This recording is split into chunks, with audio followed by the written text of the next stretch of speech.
Having said pyramids are bad, let me introduce a new pyramid to you. And why am I introducing a new pyramid when I've already just dissed the old lot? It's because we have to accept that, yes, changing the world is a difficult thing to do, and we're not going to do it overnight. So let's use a model that's widely accepted and understood, which is the pyramid. So let me introduce to you the customer performance landscape. My goodness me, Steve, looks like a pyramid. But what you'll immediately notice that at the top of the pyramid isn't the CEO. It's actually the customer and their successful customer outcome. So let me give you a bit of the genesis of this, where it came from. So we go back 20 years now, and the diagram on the right-hand side was the diagram that Southwest Airlines were using as their representation system, how they organized work, how they organized each other. And you'll also see the arrows pointing towards the customer. And that was one of the first sort of, if you like, arrivals of North Star alignment, this idea that we should all be pointing in the same direction and we should all be aiming at success for our customers. Southwest Airlines were quite progressive because they came up with this idea. But what you'll notice from that particular diagram, it starts with tasks, activities, outputs, outcomes, customer outcomes, and then the successful customer outcome. So you guys have already created your SCOX, your successful customer outcome canvas. So you already know what that SCO is. Now, if we scan our attention to the diagram on the left, what's that about?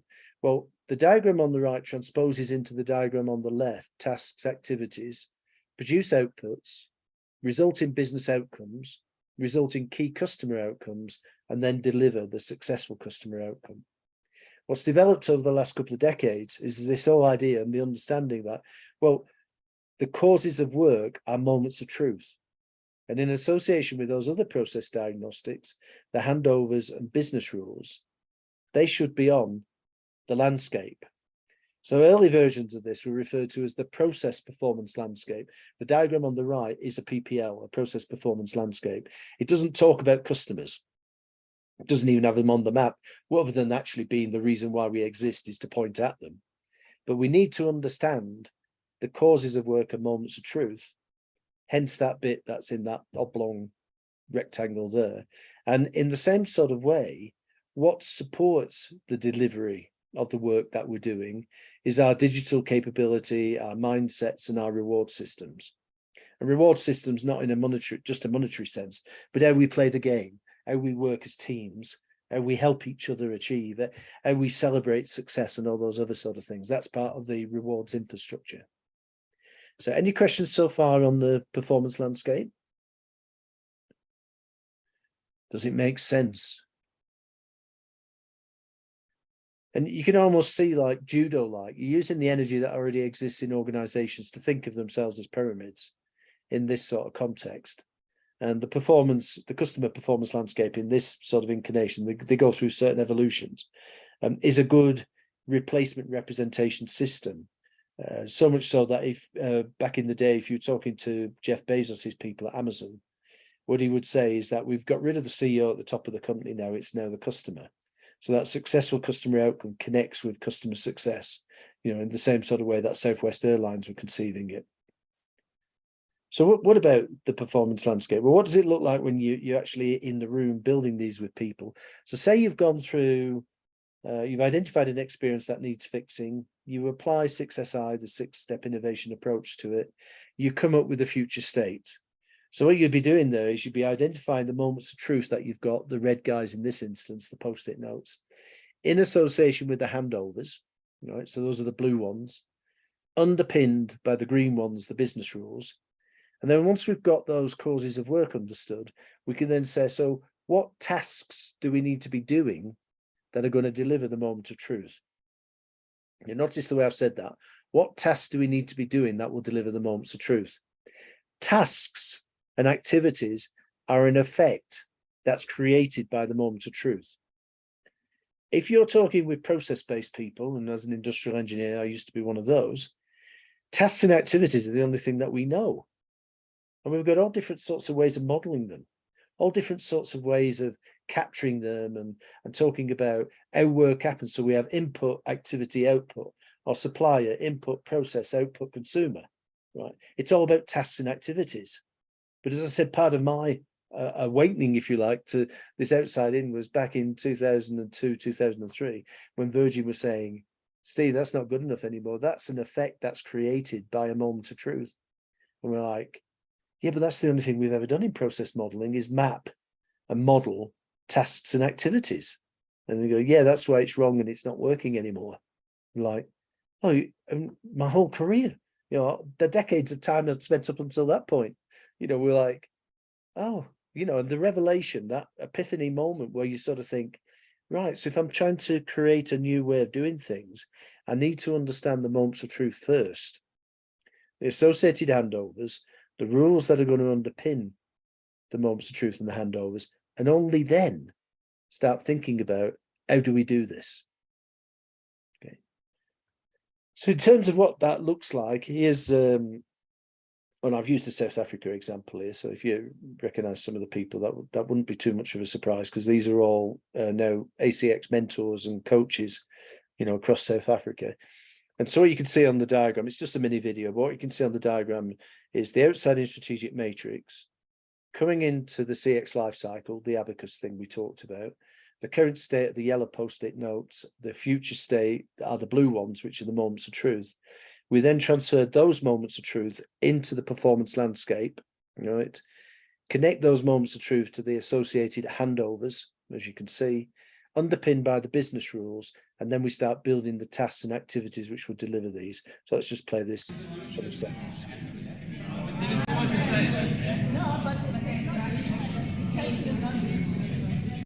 So it's a very sort of organic process that you're following, and you're working with the people to actually sort of say, okay, these are our moments of truth. So what are the dependencies? What do we need to be doing internally in and around the handovers? What are the business rules for this future state?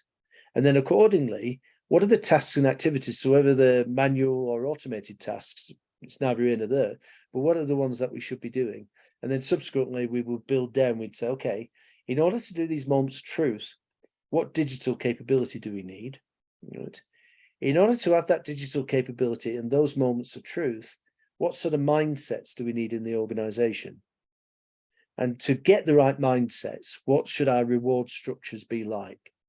So for instance, when we're playing the game and somebody's really good with customers, for goodness sake, don't promote them away from the customer. Yes, pay them more, reward them better, but keep them in the role that is really fulfilling for them. And we don't fall into that trap of the Peter principle. Everybody rises to their own level of incompetence, which again suggests that pyramidal organizational structure and measuring our career based on where we are in that structure. Well, how bizarre is that? Let's get really good at delivering success for our customers, whoever they might be, and then let's reward each other accordingly for that. The first thing, like 10 years or so ago, when we were working through some of our affiliates who specialize in the sports arena, they were working with a particular English football league team who weren't doing too well at the time. And by rethinking the work, going through innovation and all those other things, playing with the same players in the following season, they actually won the English Premier League.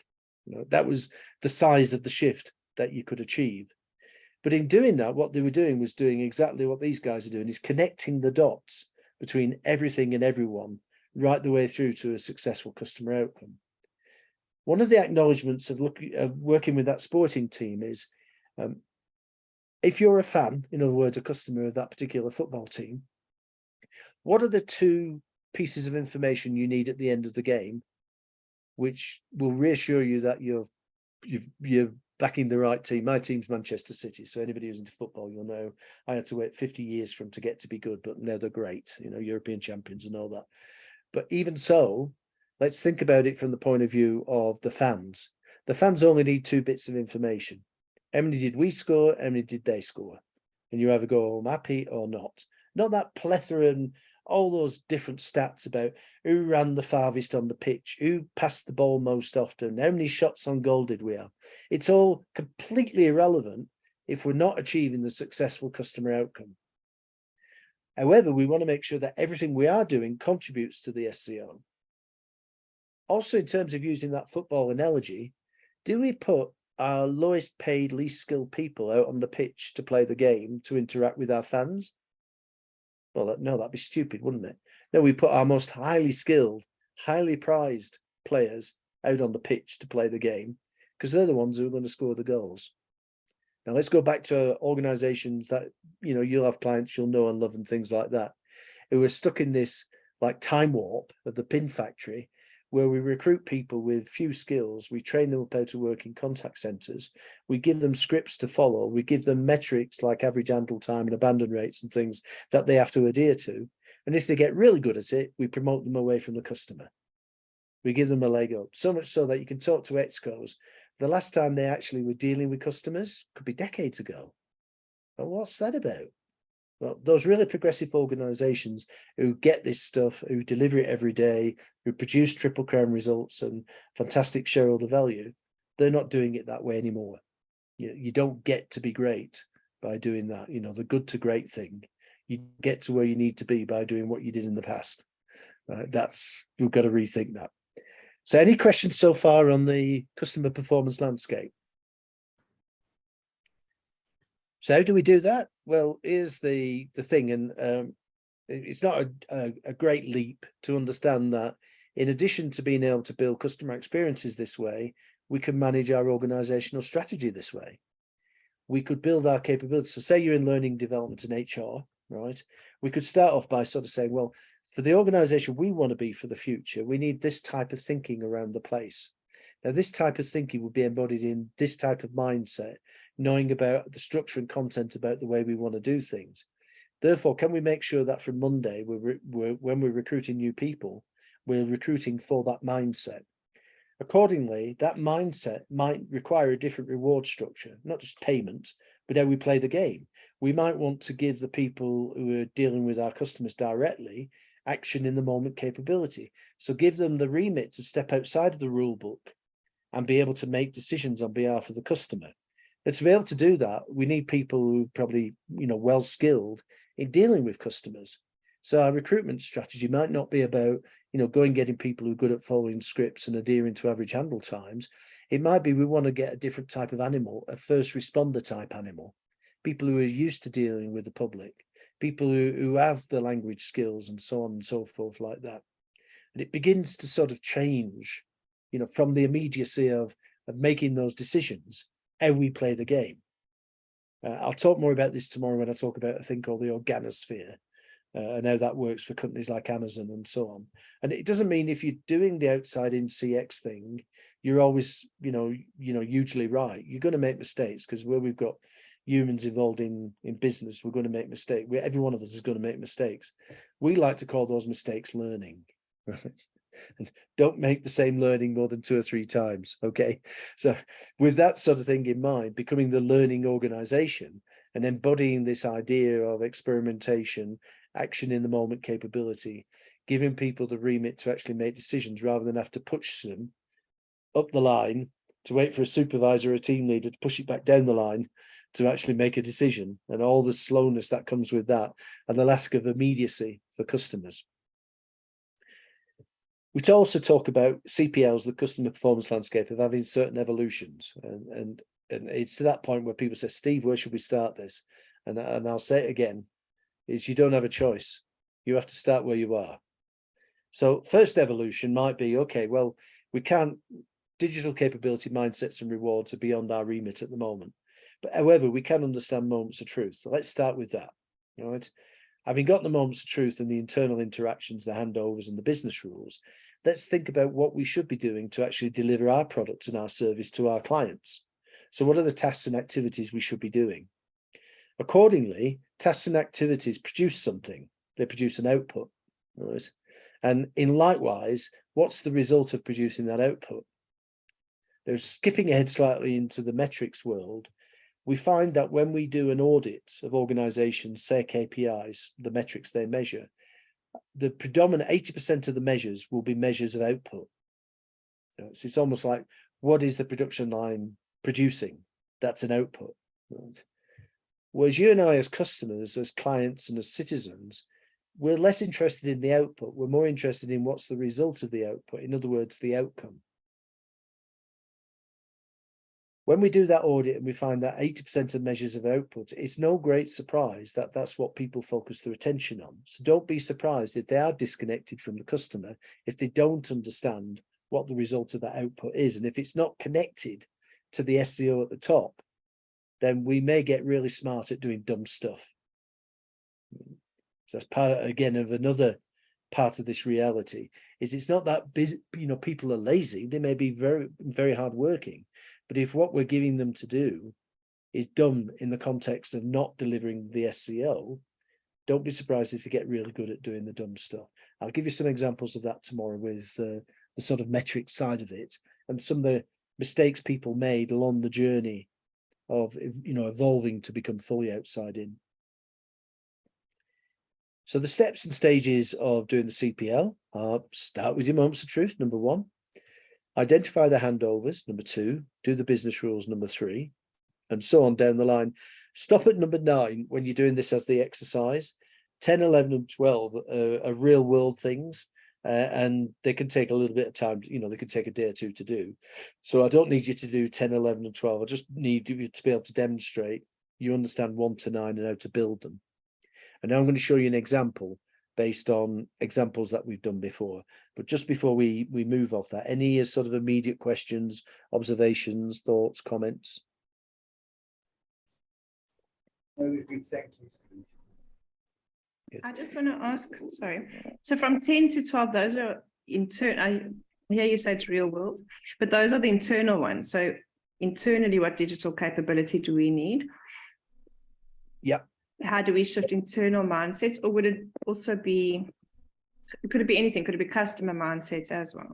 It can be, yes. And okay, so it's just general. It's internal and yes, because it covers the whole customer experience. So remember, you might have chosen to partner with people to actually deliver particular experiences. So your digital capability, as in the example I'm going to show you, goes right the way across the supply chain of all the people who are involved in that. Likewise, the mindsets is, if you're partnering with people, and like the BP group, we partner with affiliates and we license certain affiliates. There's some people we won't do that with because they don't have the right mindset. They're not conducive. They're interested in selling clients on, how much a client's paying us and what's the breadth and depth of the projects we can sell them on. Well, that's not consistent with helping them build better, successful customer outcomes necessarily. Sometimes it is, oftentimes it isn't. So we're quite picky about the people we work with, and they have to have the right mindset for us to be able to license the IP to them so that they can go and do this in their own turn. And our key performance indicator is still what it was 31 years ago now, when we started this operating as a not-for-profit, is how quickly can we upskill an organization to do this for themselves? That's our major metric of success. And we have all our affiliates, partners across, different parts of the world, like South Africa, IQ Business, Sky, CXZA, whether the conference organizers like IT Web. If they don't sign up to that when we make an agreement with them, then we're not going to make an agreement with them, because that's what we exist to try and do, is to upskill organizations to be able to do this for themselves with a certain amount of external support, but not parachuting in 30 consultants to come and do it for them. You need the expertise of people who've been there and done it. But at the same time, we have the capability and education systems now where we should be able to grow within our own organization the competency to be able to do this. And I'll show you a mechanism for doing that tomorrow, a very systematic, structured way of building that over a period of time. So you can be, and it's when people look at how many people I'm retained by, they go, goodness me, you're retained by lots of companies. And you go, yeah, because the intervention in those companies isn't like, I go in there one company for 12 months.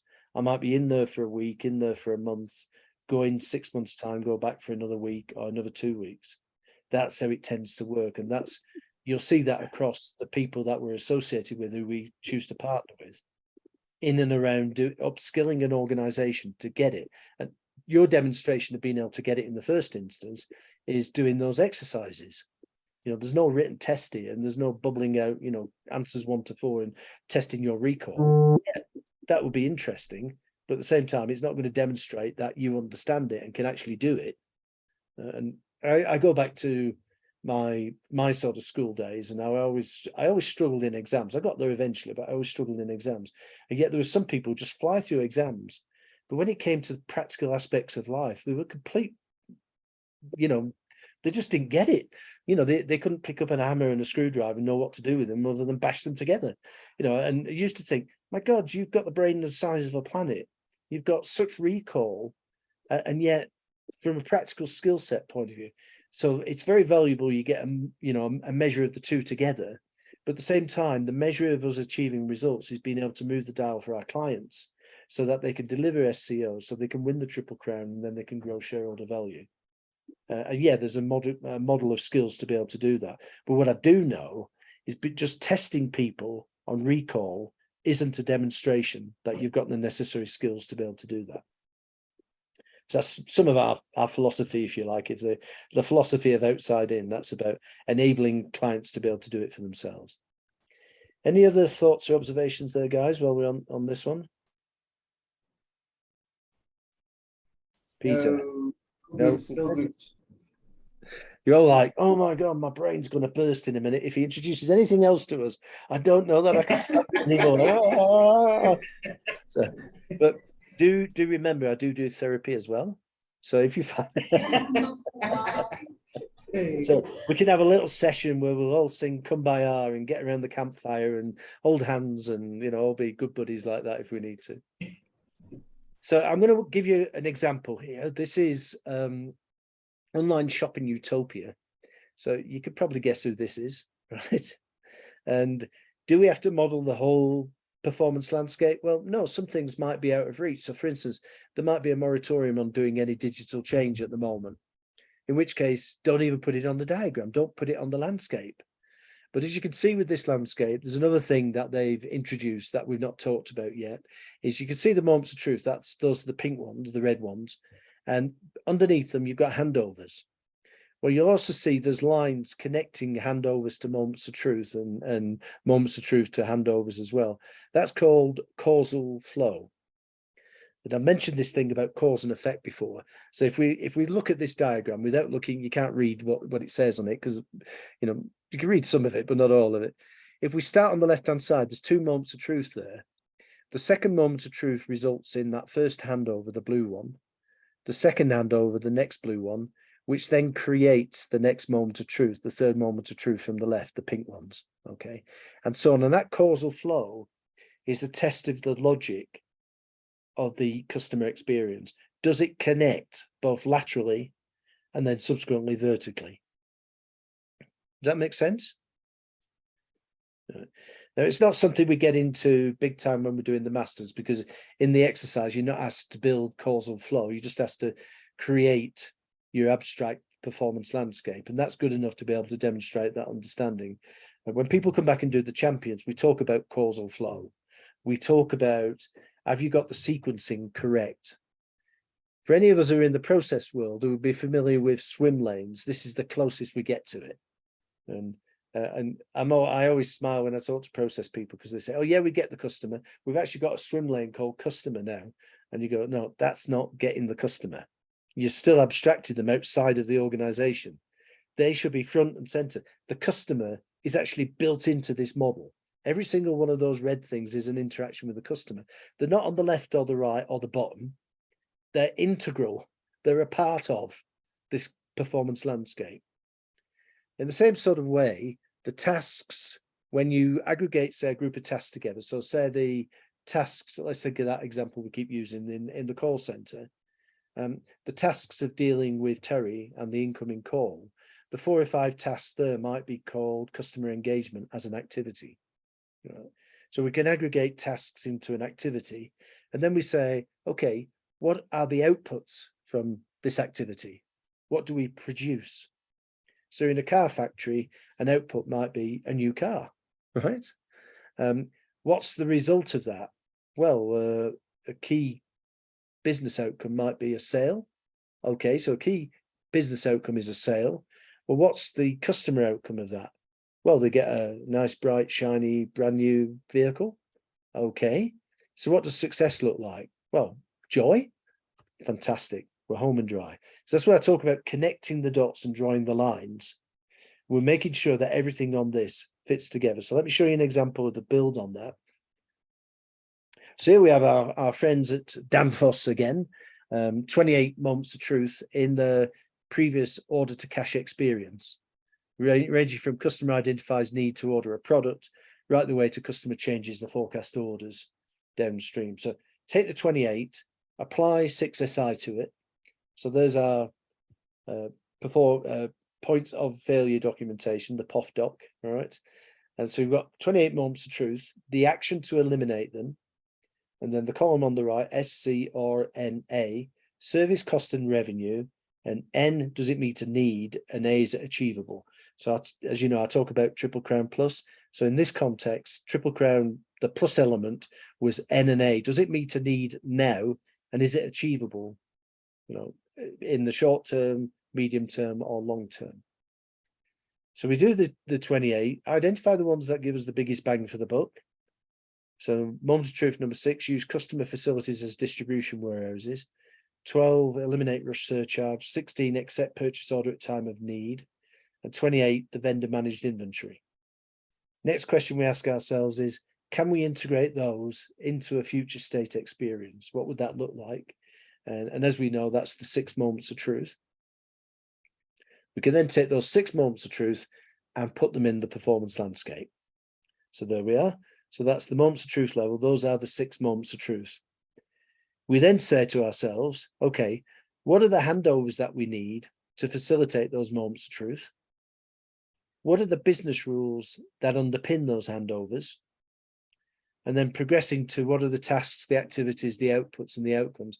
And Danfoss determined that whilst the industry therein is, if you want to call it hydraulics and air conditioning, the business that they're in is confidence. So across our whole supply chain, with all the people that we work with, we have to have confidence. And to have confidence, we have to trust each other. So let's not take on any suppliers or any new people that we don't trust. Why would we do that? And I go back to the insurance world, and it's not unusual for some of the classic insurance companies who are still doing it the old way to sort of say is, well, we don't trust customers. And you go, well, who on earth's recruiting untrustworthy customers? Can we make a rule that from next week we'll only recruit trustworthy customers? Right? You're putting them through all this fraud detection and all that sort of stuff. And yet, what is the incidence of fraud? And the last time we did this, the incidence of fraud was like 0.2% of the customer base. So you're applying 99.8% of all customers being potential fraudsters to have to go through all this rigor and all these steps and stages in their experience because 0.2% of them. And why did you recruit 0.2% of people who were defrauding you anyhow? Couldn't you have filtered those out? Couldn't you have detected them, you know, like through a criminal record? Go and have a look at the LinkedIn profile. Go and find, you just like use the intelligence that's out there to actually be able to derive that for yourselves. And insurance companies, I pick on them because they're classic old time thinking about insurance is so special, but it's not. It's about managing risk. And you don't manage risk by treating everybody as if you don't trust them. And one organization said, hey, you know, it's not that we don't trust customers. We don't trust our staff either. That's why we have 8 levels of underwriting. We can't let people make decisions on their own part. You know, that would be terrible. And who on earth in human resources is recruiting untrustworthy staff members? Why would you do that? No, and it just seems like those business rules that we've inherited, but well, that's the way we've always done it. And he said, yeah, it doesn't mean you have to carry on doing it that way. Context of the 3rd decade, 21st century, and so on. So what do we do with this to make sure it you know, so when you're doing it as an exercise, what do we do? Well, we map on the moments of truth, as we said. So create the future state, validate all the levels. So what we mean by that is, are these logical? Do they connect? And you may find as you're doing it, oh no, how do we get to that? How do we produce that outcome? Well, we need an output for that. So what's the activity and task that we do? That implies we need a different moment of truth. So it is iterative. You're going to go backwards and forwards. And this is like, you know, one of the other differences from process thinking and the process world. When we were doing things like Six Sigma and Lean, it was very linear. You started off with voice of customer, right? And then you do some diagnostics, and then you do some design, right? So on and so forth, you know, through whatever cycle you're doing. But you never go back because that's called scope creep. Well, in every other aspect of our lives, that going back is called learning. You know, if we have, you know, little children and grandkids in our instance now, but remembering what the girls were like 30 years ago, we have little kids running around, you know, they're going to fall over a few times and then they quickly learn it hurts when you fall over. So they learn the balance and get on and so forth. It's called learning, isn't it? You don't sort of say they fall over once and then we put them in a straitjacket until they're 21 and then to try and teach them how to walk. We've got to let them get on with it. And yet in business, we're like, oh no, we can't go back. That'd be scope creep. Well, back in the day when technology was extremely expensive, there was probably a good case in point for doing that. These days, let's build in learning to everything that we're doing. Let people not make deliberate mistakes, but at the same time, let's learn as we go together and as we build together. Right. So that's the way of testing it. And as it says, number 4, what you do is assign responsibility for the migration plan. And it's just exactly what we did with these guys. So I'll tell you more about that tomorrow. And just as a footnote, though, as he actually says as a footnote, though this is the beginnings of a customer performance landscape, it's still only a process performance landscape because it's not complete. It doesn't have the digital capability or mindsets, you know, or reward structures there. So it's going through an evolution. You have to start with where you are. Sometimes you might be given from your clients, this is the process we follow at the moment. And I say, okay, right, let's figure out what the moments of truth are as a consequence of that and overlay that process with moment. They go, what's those red things you've got on there now? And they go, well, that's what causes this process to be like this.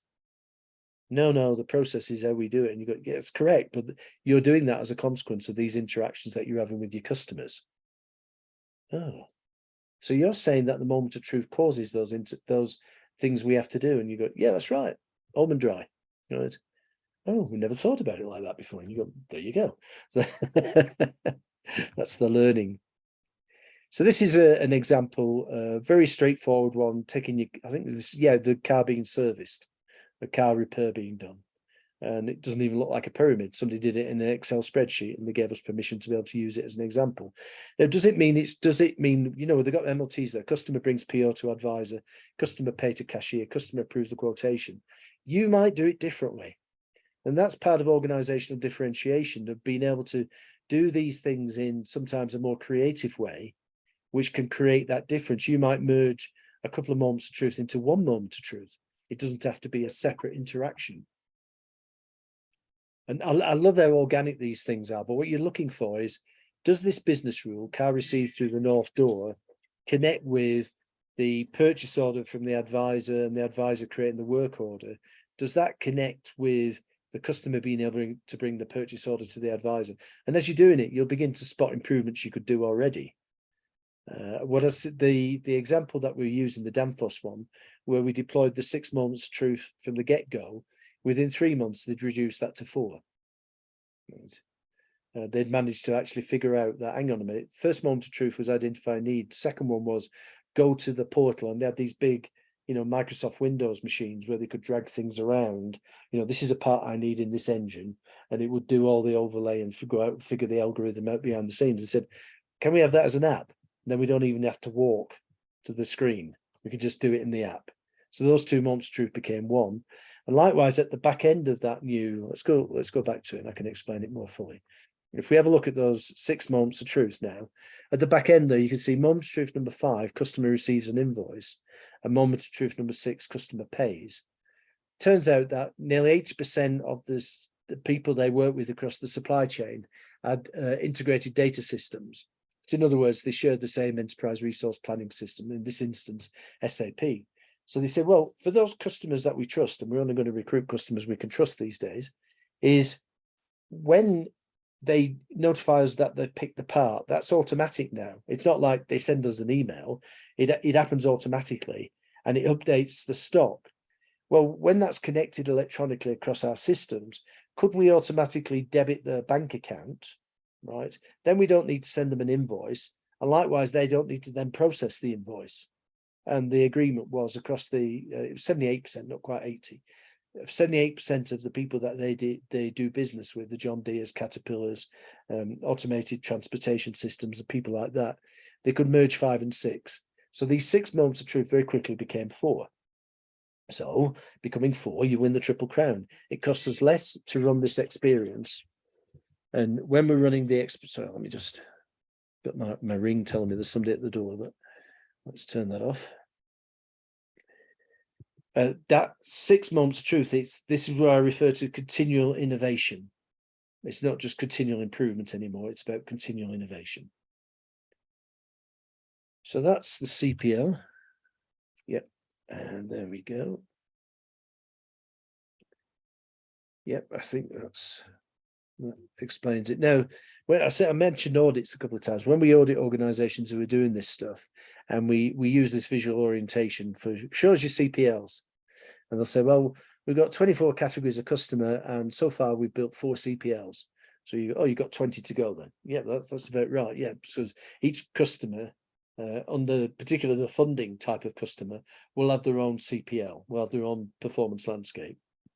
Now, as you mature and you go beyond customer interactions and identify the handovers, business rules, the digital capability that we need to have, and so on, it begins to look like that middle diagram there becomes mature. And then one of the visual orientations we have is, in an ideal world where we've said you only have one moment of truth, it will look like the diagram on the right, because you'll have a very linear connection, very few elements in there which go to contribute to the SCR. So it becomes more pointed, more oriented around the SCR straight away. Okay. Any questions on that, guys? No, I think. Okay. You can go, sorry. Sorry, Peter. Do you know, I'm trying to think of an example where you'd have a single moment of truth. Do you know an example of a company? Yeah. I know you're saying it's ideal, and I don't know hole-in-ones on an 18 round. Yeah. Yeah, when you're looking at experiences, and the way I manage my experience work is by chunking down experiences into their logical parts. So say, for instance, you're an Amazon Prime customer, right? There's a button that says on the screen that pops up as soon as you've looked at the thing you want. You want to buy a new t-shirt or something like that. As soon as you've looked at the thing you want, it's got the buy now button. When you click the buy now button, it already knows all your preferences for delivery, how you want to pay, which number to call. It already has all that data that it's collected from you previously. And it's rolled into that one button, that one moment of truth, all those different elements which used to be fractured and separate. Tell us your credit card details, tell us your delivery preferences, tell us what time you're going to be home, give us your mobile. It already knows all that. So it's rolled all those moments of truth into that one moment of truth, right? And we refer to that as the procurement moment of truth, if you want to.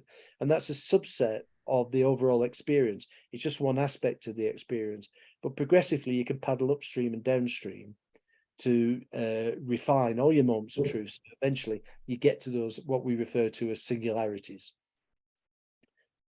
Peter, I can see you might have a question there. No, sorry, Steve. We only had to quickly switch off the camera because we lost you a little bit in your explanation of an example of a single. Yeah, so that would be, I was relating the example of, say, Amazon being a prime customer. Of truth, but we've got more or less.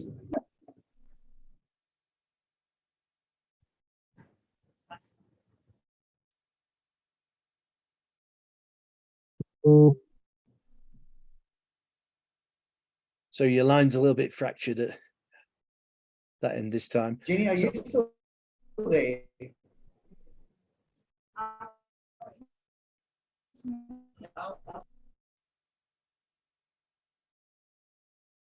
Oh, they've dropped off altogether now, Jenny. It's you and me. So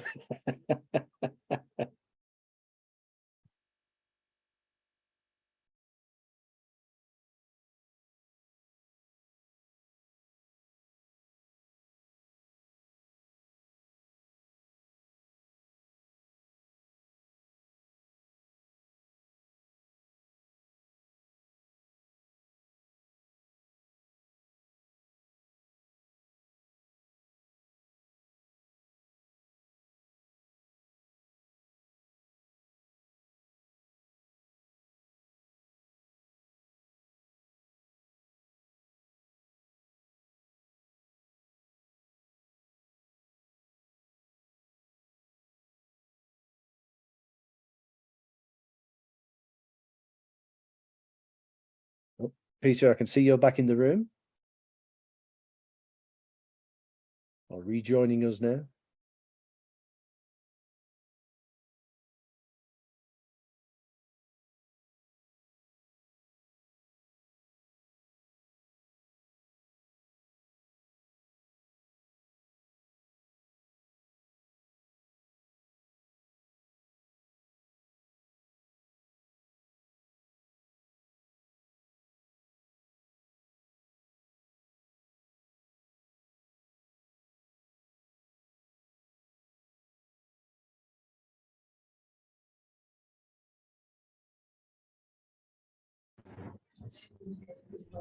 Hi, Peter. Welcome back.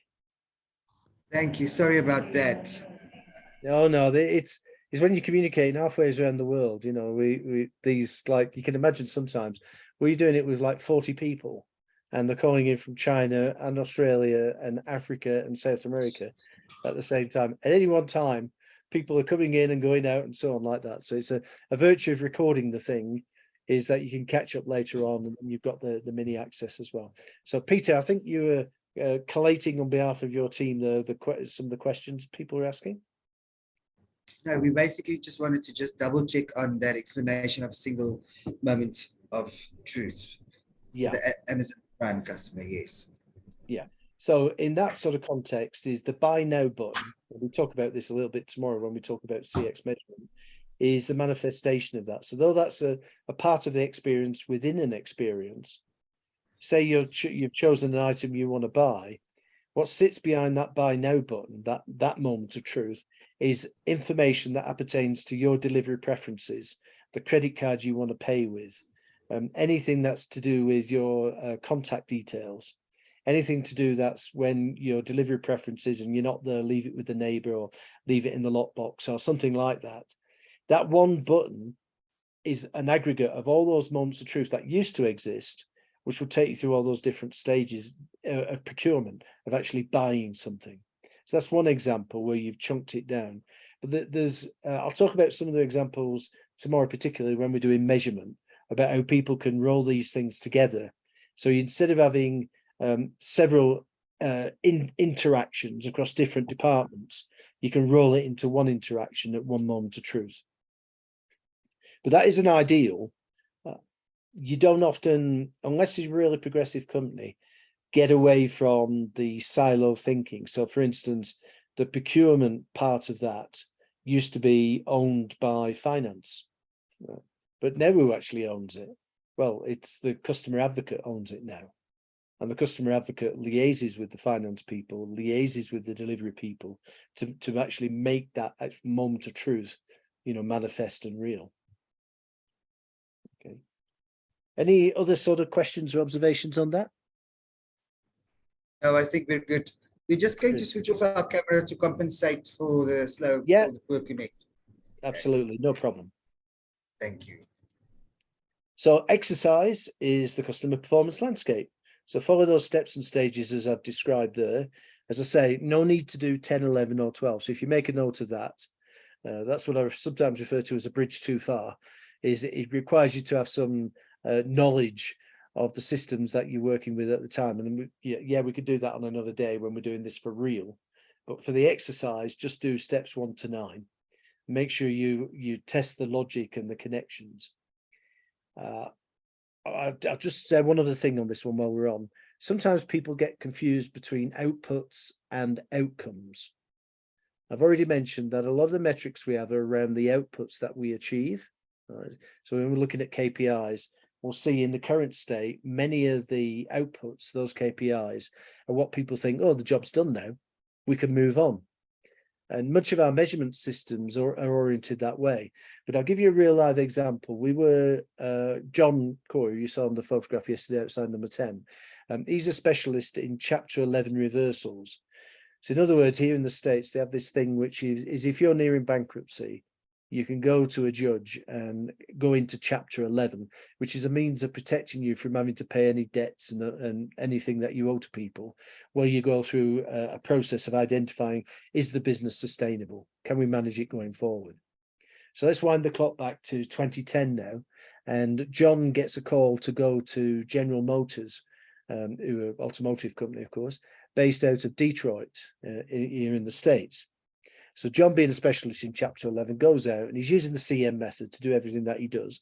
But nevertheless, he's out there. And what we traditionally do is we call around projects at the end of the week. So wherever you are in the world, if we've got affiliates on particular projects and we're collaborating, we call to see how it's going. So I call him on the Friday. How's it going, John? He said, well, as you know, I'm in Detroit. I'm in the production line. He said, and the guys in production planning and production management and down here on the factory floor can't believe that General Motors have got themselves into such a fix commercially. And I said, well, why can't they believe it? It's obvious. It's all over the press. He said, no. He says, you see, if you look around the walls in the factory, they've got tables which show them as being not just in the upper quartile of the car industry in terms of efficiency, effectiveness, and productivity. They're actually oftentimes in the top 10% around the world. They've gone the Toyota way, they've leaned themselves out, they've done all that other stuff. So, and they can't believe that GM are in such a fix.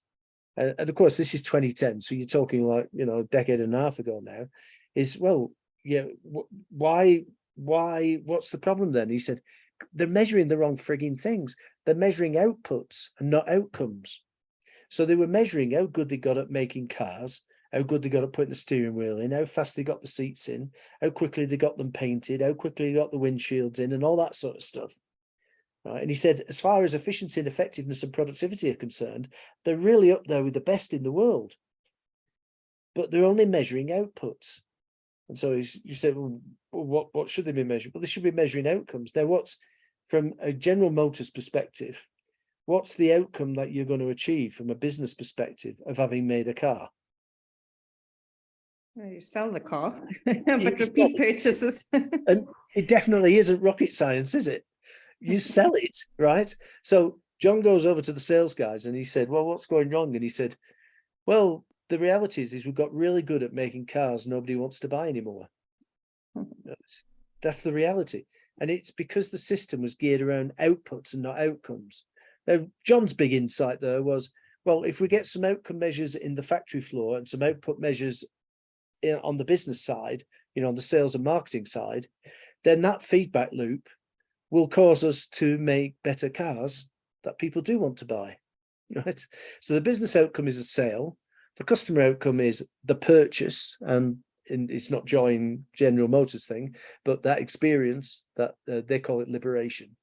Right, so it's all to do with the open roads in the US and the freedom to go where you are and First Amendment rights and all that sort of stuff.